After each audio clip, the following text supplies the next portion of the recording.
자기 민족의 불행과 그 참혹했던 비극이 무엇 때문인가를 하나님 앞에서 기도하며 찾다가 이 백성이 하나님을 능멸하고 그 말씀의 본질과 권위를 완전히 무시해서 제멋대로 육체의 입장을 따라 사노라고 영적인 소망을 헌신짝 버리듯 내던졌었기 때문에 이 백성들은 영육간에 버림을 받아서 이렇게 바벨론에게 비참하게 시달리는 신세가 됐구나, 이걸 깨달은 거예요. 그렇기 때문에 이 사람은 하나님과의 관계 회복을 서두르기 위하여 자신도 철저히 회개하면서 자신이 먼저 하나님의 말씀 깨달은 대로 준행하는, 즉 법으로 지키기를 힘쓰는 생활이 바뀌어졌습니다. 그리고 바벨론에서 출세했던 사람 중에 하나로서 페르시아가 바벨론을 점령하고 다시 페르시아 제국이 세계를 지배하는 과정에서 아닥사스다 왕까지 왔습니다. 그러니까 아닥사스다 왕 밑에서 서기관 노릇을 했었습니다. 상당히 유식하고 유능하고 똑똑한 사람이었습니다. 육신의 입장을 두고 생각하면 비록 적지에 끌려간 포로 신세로 포로의 자식으로 태어났다 할지라도 그는 그 자리에서 출세한 사람 중에 하나였습니다. 육신이 세상 조건으로 살기는 세계를 지배하는 바사왕의 서기관이었기 때문에 부족할 게 없었습니다. 권력도 있고 또 북의 영화를 누릴 수 있고 다 좋았습니다. 그러나 그는 자기보다 자기 민족, 자기 백성 이스라엘이라고 하는 그 무리들의 영적인 상태가 하나님 앞에 잘못되면 또 더 심한 채찍과 환난과 시련과 고통과 또 멸망당하게 될 것이 너무나 불안하고 두려웠던 것입니다.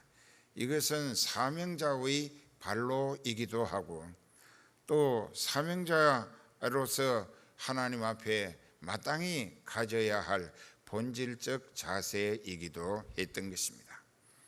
그랬는데 어느 날 예루살렘으로부터 전해오는 소식을 들을 때에 1차 귀환 때에 BC 538년에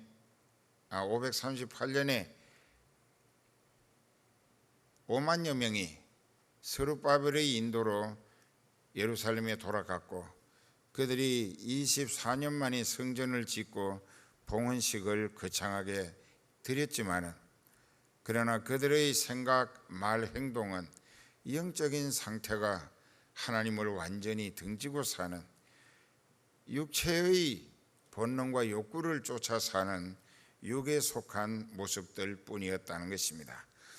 그리고 유대교라고 하는 종교적 지도층 인물이었던 제사장이나 레위인들, 그리고 성전에서 예배 드릴 때의 찬양 대원들, 그리고 성전 안에 여러 곳에 보초 서야 했던 경비들, 이 성전에서 먹고 살고 성전에서 대접받고 성전에서 봉사해야 하는 사람들이 또 하나님 앞에 영적인 소망을 책임지고 지도하며 이끌어 가야 할 레위족과 제사장들까지 하나님의 말씀을 거역하는 죄를 지었습니다. 그 죄가 어떤 것인가? 그 죄라고 하는 것은 하나님께서 오래전에 출애굽 과정에서 모세를 통하여 말씀하셨습니다. 출애굽기 34장 12절 이하에 보면은 너희가 들어가서 얻으려 하는 땅, 가나안 7 부족이 원주민으로 살고 있는데 그들은 거기에 있어 수백 년 동안 자리 잡고 살면서 미신 우상을 끌어들여서 잡신 섬기는 일로 너무나 더럽혀진 땅이기 때문에 너희가 하나님이 허락하시고 인도하심 따라 그 땅에 들어가서 그들을 몰아내고 너희가 차지하고 살게 될 때 그 사람들과 어떤 협상이든지 또는 그 사람들의 자녀들을 너희 자녀들과 통혼하는 일이 없어야 한다. 그 미신 우상의 쥐들은 죄인 저주받은 사람들의 딸들을 아내나 혹은 며느리로 맞이하지도 말고 너희 딸들을 그들에게 아내감으로 며느리감으로 주는 일도 없어야 한다. 그 이유는 그들이 너무나 오랜 세월 미신 우상에 찌들어 악령에 사로잡힌 사람들이기 때문에 아브라함을 택하여 택하심을 입은 그의 후손이 이스라엘은 하나님이 뽑으신 백성이라. 뽑을 선자 선거라고 할 때 선민 뽑은 백성이라. 그렇기 때문에 너희들은 그들과 생각, 말, 행동이 생활이 완전히 구별되어야 한다. 하나님 중심의 말씀에 순종하고 또 하나님의 지시에 복종하면서 신앙 문화권 안에서 하나님과 더불어 교제하고 하나님이 지키시고 함께 하시며 살리시는 은혜로 살기를 힘써야 하는데 그 귀신에게 사로잡힌 미신 우상에게 의식화되어 버린 사람들과 결혼을 하게 되면은 거기서 여자들이 올 때에 자기네들이 섬기는 미신 우상을 끌어들여 와서 너희로 하여금 여호와 유일 사상의 하나님 제일주의 신앙을 넘어지게 하고 그 여자들이 가지고 온 미신 우상을 섬김으로 하나님 앞에 배은망덕하고 배신함으로 멸망을 재촉하는 불행이 생길 것이 뻔하기 때문에 그들과는 절대로 혼인하는 일이 없어야 한다. 2번이나 경고하셨습니다. 그런데 우리는 성경에서 요셉이란 사람이 형들의 미움을 받고 은 20냥에 팔려서 애굽으로 노예 시장에 끌려갔습니다. 그래서 그는 애굽에서 국무총리까지 됐는데 그가 겪었던 시련의 과정에 하나님은 늘 요셉과 함께 하셨습니다. 왜냐하면 요셉을 하나님이 쓰시기 위한 계획이 세워져 있었고 그 계획에 대한 뜻을 꿈을 통하여 2차례 요셉으로 알게 해 주셨기 때문이에요.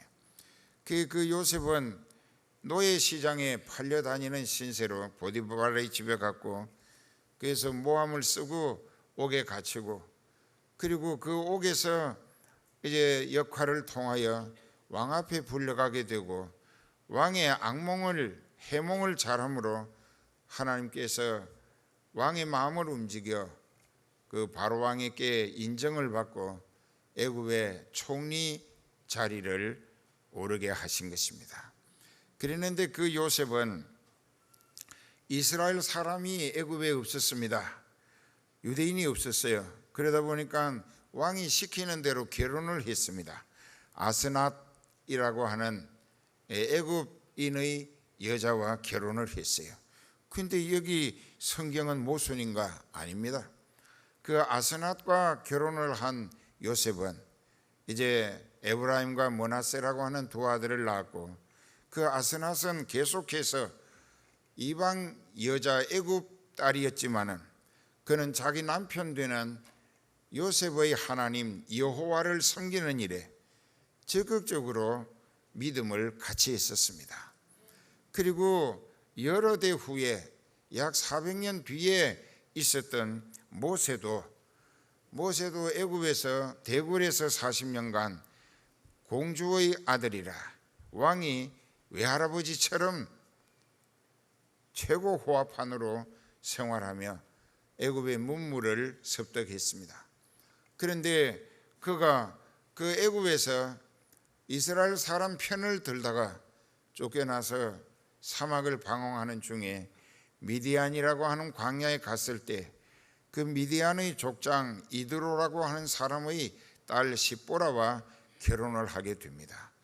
그것도 저주받은 백성들입니다. 그러나 그렇게 아스낫이나 또 십보라나 요셉과 모세와 결혼을 하고 나서 그들은 이스라엘 하나님 여호와를 섬기는 일에 적극적으로 믿음을 같이 했던 것입니다. 그런데 하나님이 걱정하시고 금기령을 내리신 이유는 이 백성들이 줏대가 없고 이 심지가 견고하지 못한 연고로 이제 들어가서 눈에 보이는 색을 따라서 이쁘다, 아름답다, 요즘 S라인이다, V라인이다 해가면서 이런 식으로 육신의 기호에 맞추어서 짝을 찾는다고 그 저주받은 귀신에게 속한 이방 여자를 택하여 가정을 이룬다고 하면은 반드시 그 여자를 통하여 그 가정은 하나님을 헌신짝 버리듯 하고 미신 우상의 소굴이 돼서 하나님 진노의 대상, 결국 멸망을 당하고 말 것이기 때문에 그래서 가나안 땅 원주민의 딸들과는 절대로 혼인하는 일이 없어야 한다 그랬습니다. 그랬는데 이제 오늘 우리가 이 일로 인하여 이 시대의 교훈을 하나님이 주시는데 지금 네 번째 4주째 에스라서를 본문으로 하나님이 말씀을 전하게 하십니다. 앞으로 몇 번이나 더 하게 하시려는지 나도 모르는 것은 내가 내 마음대로 떠드는 설교가 아니고 하나님이 성령으로 대언하게 하시는 말씀을 대언할 수밖에 없는 입장이기 때문에 그렇습니다. 이제 본문으로 들어갑니다. 에스라 10장 1절부터 보면은 에스라가 하나님의 전 앞에 엎드려 울며 기도하여 죄를 자복할 때에 많은 백성이 심히 통곡하며 이스라엘 중에서 백성의 남녀와 어린 아이의 큰 무리가 그 앞에 모인지라. 자, 우리는 이 목자로 세움을 받은 에스라가 자기는 죄를 짓지 않았습니다. 지금 하나님 앞에 회개해야 하는 그 엄청난 죄는 에스라가 지은 죄가 아니고 하나님이 에스라에게 맡긴 에스라의 양떼 이스라엘이 지은 죄인 것입니다. 그런데 이 사람은 금식을 하며 떡도 먹지 아니하고 물도 마시지 아니하고 단식을 하면서 자기 백성의 죄를 하나님 앞에 부둥켜 안고 금식하고 단식하고 머리를 쥐어뜯고 수염을 뽑아 그리고 옷을 찢으면서 애간장 타는 애통 회개로 하나님 앞에 그 백성을 회개하게 하시어서 이 모든 죄값으로 인하여 이 백성이 또 하나님의 징계로 불행하게 되는 멸망이 임하지 아니하도록 하나님 앞에 용서를 빌며 부르짖고 매달렸습니다. 그게 흔히 사람은 교회 다니는 사람도 그렇습니다. 목자가 어떤 영혼을 살리기 위하여 그 사람이 지은 죄를 그 사람은 열심히 감추고 숨기려 어디 파묻듯이 감추었다고 해도 하나님이 아시기 때문에 때로는 목자로 하여금 그 사람의 죄를 지적하고 덜추어내면서 회개하도록 권면하며 추궁할 때가 있습니다. 그럴 때 그 인생이 하나님 앞에 소망이 있겠는가 없겠는가는 그 자기 죄를 지적하고 책망하면서 그 회개하도록 촉구하는 그 목자에게 반응하는 자세, 어떤 반응을 보이는가? 그 사람이 극구 부인하고 자기 죄를 더 숨기고 감추면서 어떻게 해서든지 되지도 않은 궤변으로 변명을 늘어놓고 그렇게 해서 죄를 지적받았으면서 하나님 앞에 내놓고 용서받기 위한 금식과 회개로 애통하고 자복하는 그런 모습을 보인다면 그 사람은 영적인 소망이 다가오고 있다는 것입니다. 할렐루야. 그런데 반대로 오히려 변명을 늘어놓고 또 나중에는 뭐 아주 신경질을 부리면서 화를 내고 이러면서 악을 쓰고 덤빈다고 하면은 그 인생은 하나님 앞에 서고 세상에서 그 자신이 절대로 소망을 기대할 수가 없다는 것입니다. 그 인생은 스스로 지옥길을 재촉하는, 멸망을 자청하는 어리석음이 될 수밖에 없어요. 그러는데 예수님 앞서 6개월 전에 세례 요한이 났습니다. 그 세례 요한은 날 수 없는 사람을 사명을 위하여 하나님의 방법으로 스가랴와 그 어머니 사이에 나게 하셨어요.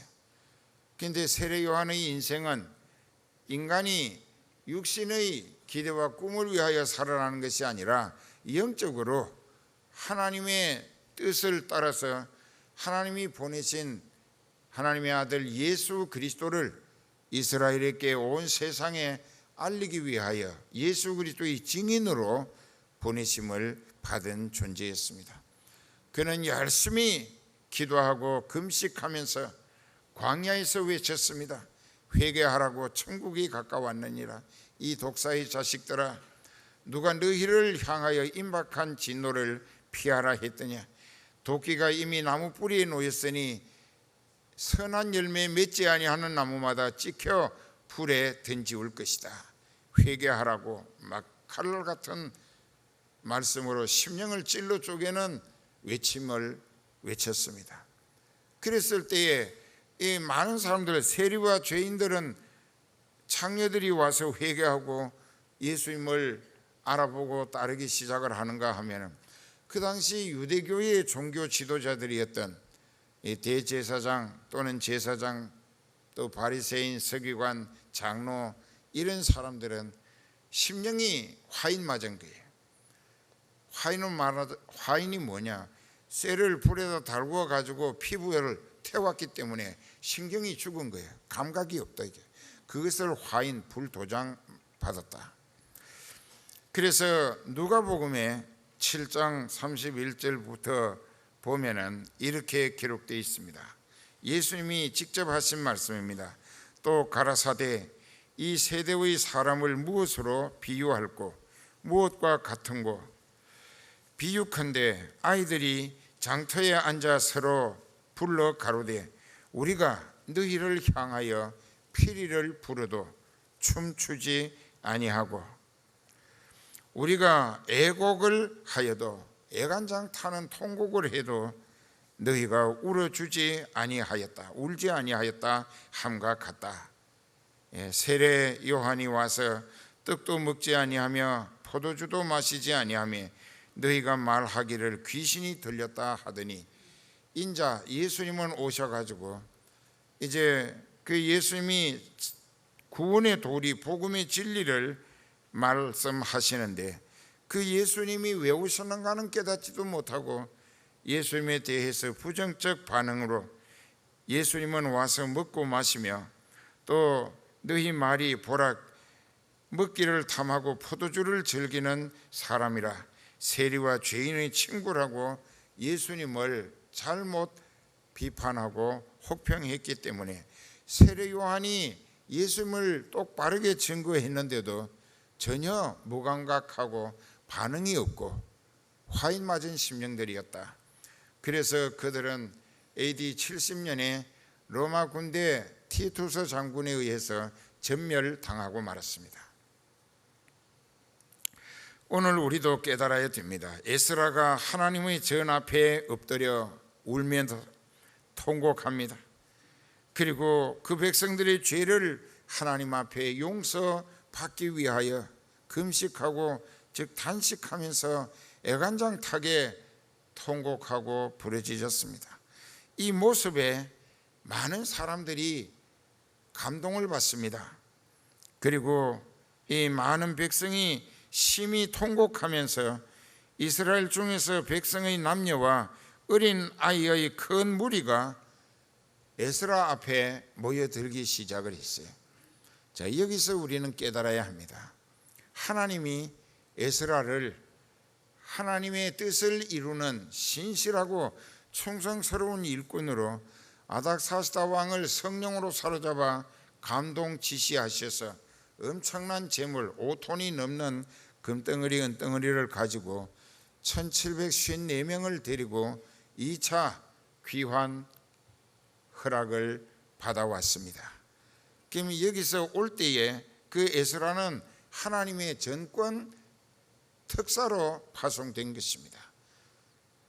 그럼 그 하나님께서 이 에스라와 함께 하시고 또 그 백성 1754명과 함께 하셔서 1400km나 되는 3500리 되는 머나먼 길, 험한 길을 오는 도중에 이 도적대가 여러 곳에 잠복하고 있었지만 한 번도 당하지 않게 하나님이 함께 하시고 지키심으로 안전하게 돌아왔어요. 이것은 광야교회였다고 저번에 설교했습니다. 그런데 예루살렘에 와서 보니까 1차 귀환했던 약 5만 500명쯤 되는데 그 사람들이 성전은 짓고 했었지만은 신앙은 생활과 상관이 없었어요. 그저 안식일 날 되면 성전에 가서 그저 예배에 참여하기는 하지만은 성전 바깥에 나와서 생활은 육체의 본능과 그 욕구를 따라 사는 이 짐승과 똑같은 생활을 했어요. 하나님이 금하신 것을 그들은 전혀 두려워할 줄 몰랐습니다. 그 중에 제사장이 많았습니다. 자, 제사장도 제사장 나름이라 요즘도 그렇습니다. 목사님이 되게 많은데 그 목사님도 목사님 어떤 목사님이냐가 문제예요. 그게 하나님을 알아보는 목사님이냐 하나님을 모르는 목사님이냐 이렇게 해서 그 목사님이 천국을 소망하는 목사님이냐 지옥에 방황하고 있는 지옥길을 찾는 목사님이냐 이 다르다 이게. 그러니까는 그 당시 에스라도 제사장이고 다른 제사장들도 종교 지도자의 입장에서 하나님의 말씀을 완전히 짓밟고 금령을 내리셨는데도 그 말씀을 무시하고 이방 여자들을 아내로 며느리로 맞이했습니다. 이것은 그 결혼 그 자체 이방 여자라고 해서 뭐 이렇게 왜 결혼했느냐 그게 아니고 하나님의 명령을 왜 거역했느냐가 죄가 되는 것입니다. 알아들어요? 구약과 신약을 통해서 성경은 두 가지로 기록되어 있습니다. 양면성이에요. 한쪽은 하나님의 말씀을 순종하라, 지켜 살라, 복종하라. 그러면 그 말씀이 너를 살리게 될 것이다. 네가 하나님의 말씀을 거역하고 불순종하게 되면 그 말씀의 심판으로 너는 실패하고 지옥 간다, 멸망한다. 이것이 하나님의 말씀은 양면뿐이에요.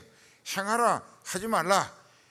하지 말라 하셨는데 했으니까 죄가 되고 하라 하신 것을 안 했으면 죄가 되는 거예요. 하나님 말씀이 만고 유일의 원칙이고 법칙입니다. 하나님은 절대자이신 데다가 왜 그분이 창조하셨고 역사를 주관하시기 때문이에요. 우리도 그분이 나게 하셨기 때문에 태어난 거고 오늘까지 살리시기 때문에 살아있는 거예요. 그러니까 내 생명의 주권이 그분에게 있다는 것입니다. 이걸 확실히 아는 사람은 하나님 말씀에 떨며 두려움으로 아멘하고 믿습니다로 복종할 수밖에 없어요. 근데 여기 제사장들도 하나님의 말씀을 그냥 짓밟고 범법자가 됐어요. 이방 여자들과 결혼을 했어요. 이것을 지적하면서 그 지적하는 것은 하나님 말씀 거역한 죄를 자복하고 회개할 뿐만 아니라 그 죄의 끈을 잘라버리라, 죄의 줄을 잘라버리라. 여기 11절에 그랬죠. 완전히 끊어버리라. 그게 무슨 뜻이냐? 근데 회개만 하고 그냥 사는 게 아니라 근데 이제 네 가지로 단계적으로 제사장, 레위인, 또 이 성가대원들, 또 그 다음에 경비원들 이렇게 순서로 쭉 해놨습니다. 왜? 이 하나님 앞에 신앙에 대한 책임이 더 중하다는 것이죠. 제사장은 같은 죄를 지었어도 더 큰 벌을 받는다는 것입니다. 책임이 더 크다. 그 다음에 레위인이고 그 다음에 성가대원 드리고 그 다음에 경비원 드리라. 이 사람들은 성전에서 먹여 살리는 사람들입니다. 그런데 그런 짓을 했어요. 근데 에스라가 하나님 성전 앞에 무릎을 꿇고 속옷 겉옷을 찢고 머리털을 쥐어뜯고 또 수염도 뽑아가면서 머리는 사람의 영광이고 머리털은 수염은 남자의 권위라고 합니다. 여자는 없잖아요. 뭐 쥐어뜯을래 있어야 뜯지. 그러니까 이렇게 해서 하나님 앞에 이 에스라의 애간장타는 회개는 그는 하나님을 깊이 알아보는 사람이었다는 증거입니다. 오늘도 목회를 하면서 이 목자가 잠도 못 자고 뭐 입안에 혀 밑에 못이 박히고 뭐 헐고 이 몸이 솟기고 잠도 못 자고 왜 몸부림치느냐? 하나님을 아는 입장이기 때문에. 이런 식의 믿음 가지고는 이 백성들이 그 하나님 앞에 소망이 없다. 그 하나님으로부터 지적과 책망을 받을 때에 그 목자는 얼굴을 들 수가 없어요. 이 화끈거리고 불이 쏟아지는 것처럼 어떻게 할 바를 알지 못하고 그래서 몸부림칠 수밖에 없는 겁니다. 근데 에스라가 하나님의 전 앞에 엎드려 울며 기도하여 죄를 자복할 때에 많은 백성이 심히 통곡하고 함께 울었다는 것입니다. 반응이 좋았다. 소망적이다. 심히 통곡하며 이스라엘 중에서 백성의 남녀 어린 아이들까지 큰 무리가 에스라 앞에 모여서 에스라의 회개에 동참하는 회개 운동이 시작됐다는 것입니다. 회개 운동이 시작된 거예요. 그랬는데 2절에 보면은 엘람 자손 중에 여히엘의 아들 스가냐라고 하는 사람이 에스라에게 왔습니다. 그리고 우리가 우리 하나님께 범죄하여 이 땅 이방 여자를 취하여 아내를 삼았으나 이스라엘에게 오히려 소망이 있나니. 자, 이 스가냐가 하는 이야기는 에스라를 하나님이 어떻게 보내오셨는가, 목자를. 그리고 그 목자가 왜 먹지도 마시지도 아니하고 잠도 자지 아니하고 속옷과 겉옷을 찢고 머리 수염을 쥐어뜯으면서 애통하고 회개하느라고 저렇게 애간장타게 몸부림치는가, 이걸 잘 알고 있다는 것입니다. 자기도 깨달았다는 거예요. 그 이유가 뭐냐? 이 백성들이 하나님의 명령을 거역함으로 저주받은 이방 여자들과 가정을 이루었기 때문이라. 그래서 이 스가냐도 그 직전까지 이방 여자하고 결혼을 해서 가정을 이루었습니다. 그랬는데 이 에스라를 통하여 하나님의 말씀을 듣게 하신 하나님께 우리의 죄를 목자를 통하여 지적하고 책망하고 회개를 서둘러서 촉구하느라고 회개 운동을 일으키시는 하나님을 생각해 볼 때 우리는 그 하나님을 향하여 소망이 있다는 것입니다. 왜? 이런 목자를 보내주시지 않았거나 아무도 자기네들이 지은 죄에 대한 책망도 지적도 그리고 권면도 없었다고 하면은 그 죄 가운데 그냥 살다가 지옥 갔을 것인데, 하나님이 우리를 불쌍히 여기시고 회개하도록 참 목자를 보내주시고 그 목자 에스라를 통하여 애간장타는 단식과 회개로 몸부림치는 모습에 그 백성들이 아하, 하나님이 우리를 향하여 우리가 에스라 목자의 회개 운동에 동참해서 회개만 온전하고 철저히 하게 될 때 하나님은 우리를 용서하시기 위한 뜻이 확실하구나. 그래서 우리가 소망이 있다. 근데 어리석은 사람들은 밤낮 자기를 알아주고 또 뭐 축교 올려주고 뭐 이렇게 대접해주고 이런 것을 기대하는데 그건 참 바보 같은 생각이고, 교회에 와가지고는 하나님 말씀 들을 때에 내가 듣기 좋은 말보다도 내 잘못을 깨달을 수 있도록 말씀의 칼날로 찔러 쪼개고 지적받고 책망받는 그것이 영적인 소망이 있는 교회라고 깨달아야 한다는 것입니다. 그래서 여기도 보니까는 엘람 자손 중 여히엘의 아들 스가냐가 에스라에게 이르기를 우리가 우리 하나님께 범죄하여 이 땅 이방 여자를 취하여 아내를 삼았으나 이스라엘에게 오히려 소망이 있나니, 이제 방금 말씀드린 대로 하나님이 보내시고 세우시고 붙들어 쓰시는 참 목자를 만나게 하셨다. 그리고 그 목자를 통하여 하나님의 뜻을 말씀으로 우리에게 깨우쳐 주시고 우리의 잘못된 죄악을 지적하고 책망하며 들추어 회개하도록 촉구하니까 우리는 하나님 앞에 소망이 있다. 왜? 회개만 하면은, 온전히 회개하고 정리만 제대로 하면은 용서받을 것이고 하나님과의 관계가 좋게 회복될 것이라는 기대 때문이었다는 것입니다. 그런데 이런 반응이 없으면 이것이 바로 회개 운동의 기폭제였습니다. 스가냐가 솔선해서 자기 같이 살던 이방 여자를 아이와 함께 내보냈어요. 왜? 하나님 앞에 지은 죄를 깨끗이 청산하기 위해서, 용서받기 위해서. 그리고 오히려 목자에게 가서 사명 의욕을 북돋워 줍니다. 그 3절에 보면은 곧 내 주의 교훈을 쫓으며, 여기 내 주라고 한 것은 목자 에스라를 호칭하는 것입니다. 그러니까 벌써 자기가 죄인의 자리에 무릎을 꿇고 목자를 주 되시는 위치에 모셨습니다. 이런 사람은 자기가 진심으로 회개하는 모습이 되는 것입니다. 그 이스라엘이 오히려 소망이 있다. 곧 내 주의 교훈, 지적하시고 책망하신 그 하나님의 말씀에 의한 깨우침이 우리 하나님의 명령을 받은 것으로 알고 온 백성이 떨며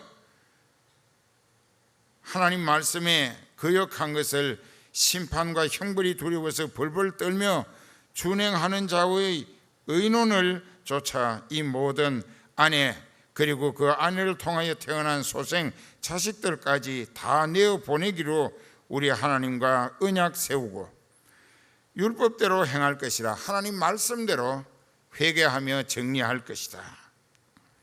이것이 이제 얼마나 하나님 보시기에 아름다운 회개 운동의 기폭제였던가. 그리고 이는 당신의 주장할 일이니, 즉 목자 에스라 당신이 해야 할 일이니 일어나셔서 용기를 가지고 이 회개 운동을 끝까지 성공적으로 이끌어 달라고 의욕을 북돋워 줍니다. 이것도 하나님이 스가냐를 성령으로 움직여서 그렇게 하도록 만드신 거예요. 할렐루야. 그래서 이는 당신의 주장할 일이니 일어나소서, 우리가 도우리니 힘써 행하소서. 얼마나 좋습니까? 근데 우리도 늘 그렇게 해왔습니다. 하나님 마음에 드는 교회가 되고 또 하나님께 구원을 인정받을 만한 심령들이 되게 하기 위하여 바른 목회를 하자고 애써 왔는데, 근데 야단을 치고 또 때로는 징계도 하고 해도 온전한 회개와 변화가 없다고 하면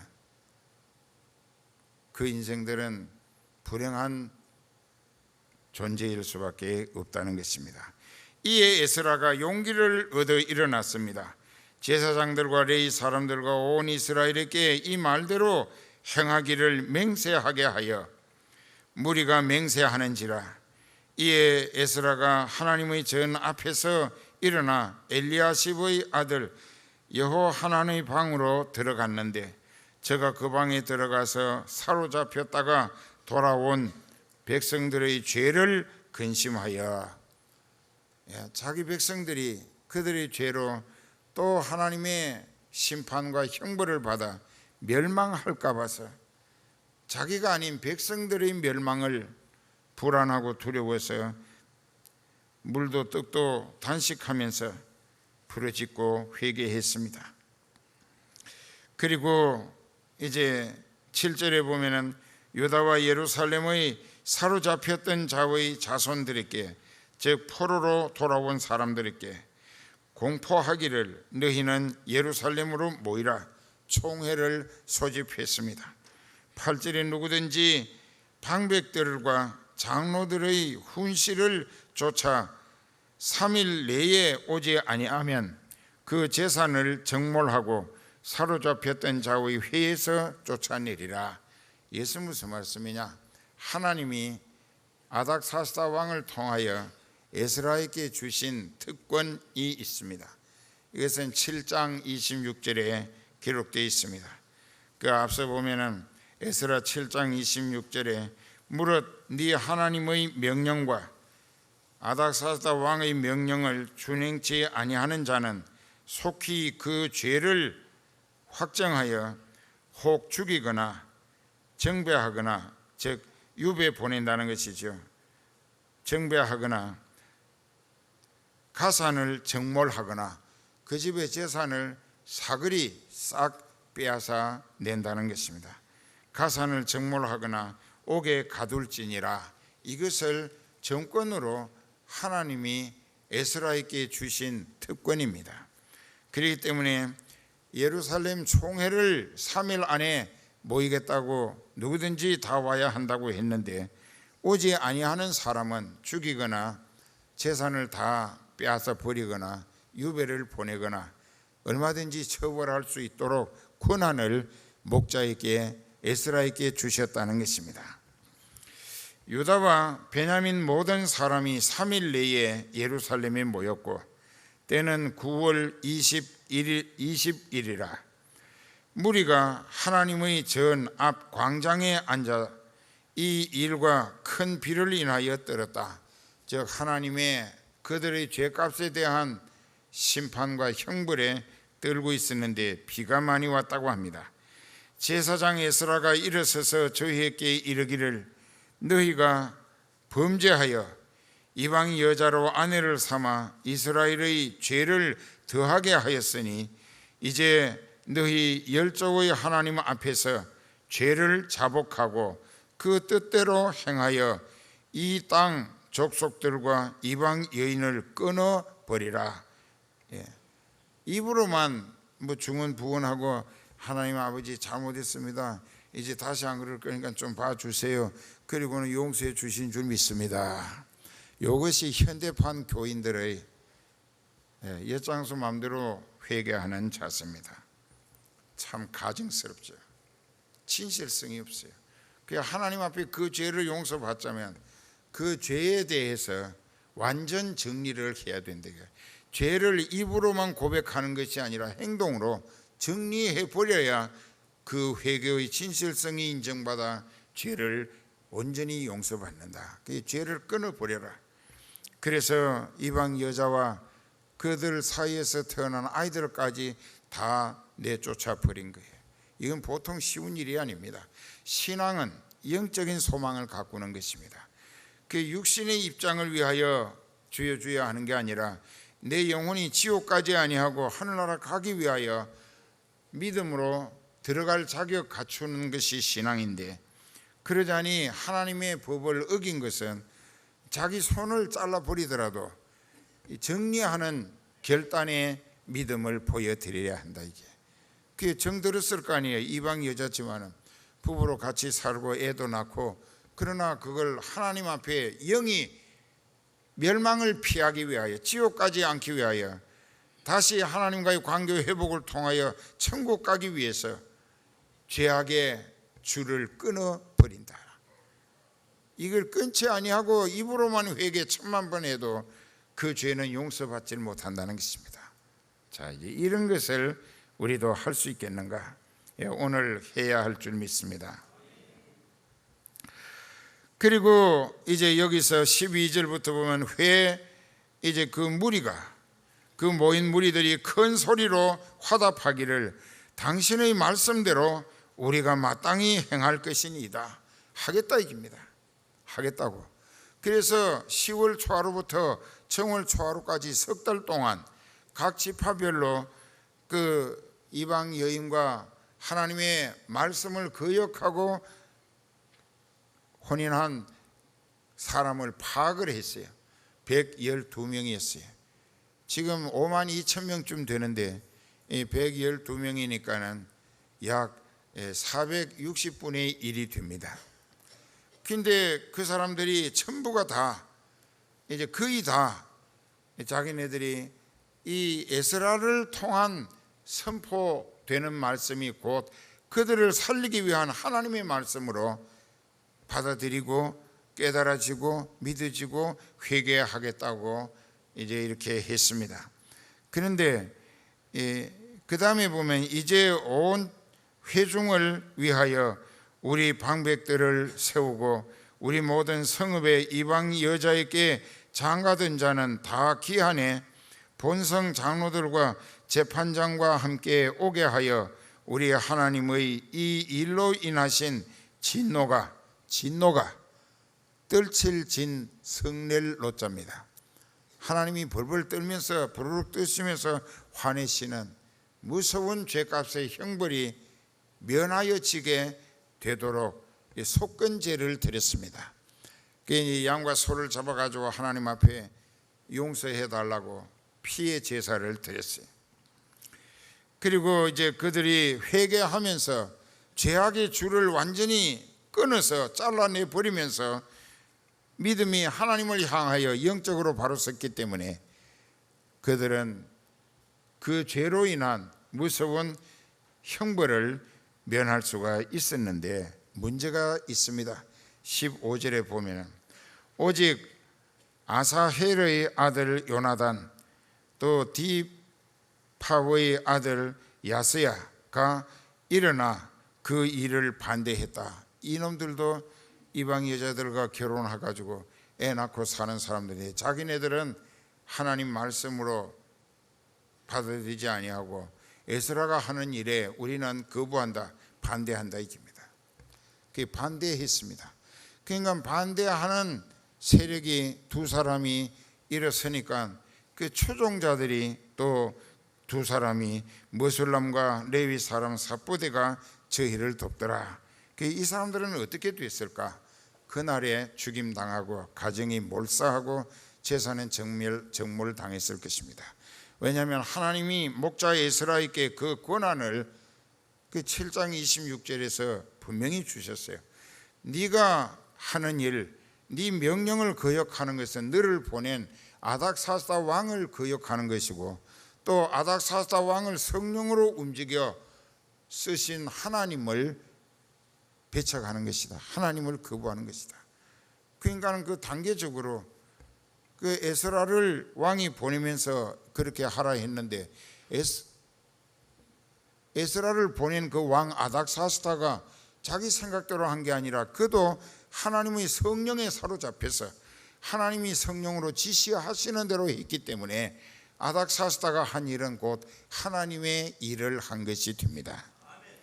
예, 그렇게 해서 이 사람들 여기 요나단, 야스야 그리고 머술람 또 삽보대 이 사람들은 그날 그냥 몰사당하고 가정도 완전히 몰사당하고 흔적도 없이 사라져 버렸을 거예요. 지옥 갔을 것입니다. 그래서 사로잡혔던 자의 자손이 그대로 한지라 그 외에 이 네 사람 외에는 112명 중에 108명이 순종했습니다. 그러니까 108명이 순종해가지고 이 잘못된 인연을 다 잘라서 끊어버리고 하나님 앞에 그 죄를 진심으로 회개하며 에스라의 회개 운동에 참여했고 그래서 이 스가냐라고 하는 사람의 솔선한 회개 운동은 자기뿐만 아니라 민족을 살리는 회개 운동의 기폭제가 되었다. 그래서 이런 사람도 하나님 앞엔 필요하다는 것입니다. 근데 이렇게 회개 운동의 기폭제, 회개하지 아니하면 멸망하기 때문이라. 기도합시다.